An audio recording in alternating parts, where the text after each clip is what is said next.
আজি ক্লাছ 10 গণিতৰ exercise 8.3 question number 3 টো আলোচনা কৰিম।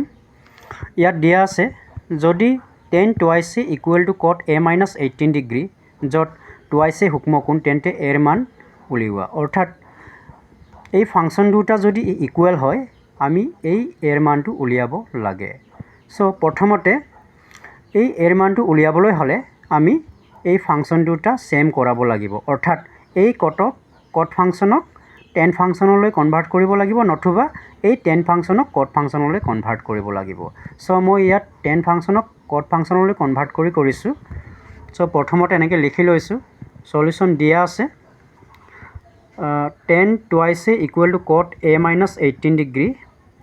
তাৰ পিছত যেহেতু এই tan ফাংচনক cot ফাংচনলৈ কনভাৰ্ট কৰিব লাগে সো আমি এই ফৰ্মুলাটো জানিব লাগিব। First of all tan theta equal to cot 90 minus theta অৰ্থাৎ tan theta আমি cot ফৰ্মত লিখিবলৈ হলে cot 90 minus theta এনেকৈ লিখিব লাগিব সূক্ষ্মকোণৰ কাৰণে। সো ইয়াতে এই ফৰ্মুলাটোৰ লগত আমি তুলনা কৰিলো, কম্পেয়াৰ কৰিলো।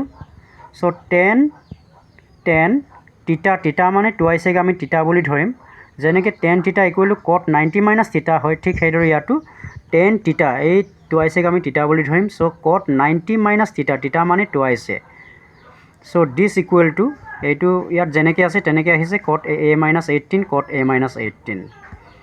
সো এতিয়া আমাৰ দুই সাইডত ত্ৰিকোণমিতিক ফাংচনটো সেম হল, ইয়াতো cot ফাংচন ইয়াতো cot ফাংচন আৰু লগতে ইয়াত যেটো এংগল দিয়া আছে এই এংগল আৰু এই এংগল দুটা যেহেতু সূক্ষ্মকোণ সো আমি ইয়াৰ পৰা এই এংগল দুটা সমান কৰি এনেকৈ লিখিব পাৰো। So 90 minus twice equal to a minus 18। So আমি এই সমীকৰণটোক সমাধান কৰি a minus 36 পাব পাৰো। সো এইটোৱে আছিল। Thank U.